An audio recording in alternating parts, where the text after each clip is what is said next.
South Alabama now has a new Human Trafficking Task Force.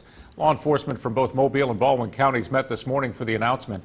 Local 15's James Gordon joins us live from our Baldwin County Bureau. And James, the task force is aimed at cracking down on a crime that is really difficult to identify. Hard to identify and hard to prosecute, Greg. So far, dozens of victims are coming forward across Alabama, Florida, Mississippi, and Texas. But catching the organizers or ringleaders has been difficult. They spoke of modern-day slavery, women, teens, even children forced into servitude and prostitution. Many victims are lured from their homes in other countries with false promises of high-paying jobs in the United States. The U.S. Attorney admitting it's a hard crime to investigate.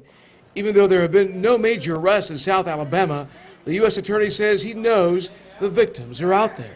It's hard to detect. Nowadays, these handlers or pimps are very hard to detect. They actually take these women on a circuit from city to city. So even when law enforcement goes to follow up in a certain place, they're no longer there.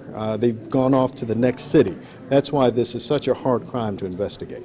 Oddly enough, the only two shelters in Alabama are full. The Hope Haven home in South Alabama has less than 20 beds. We are currently working to provide a long-term shelter. Our shelter is currently an intermediate.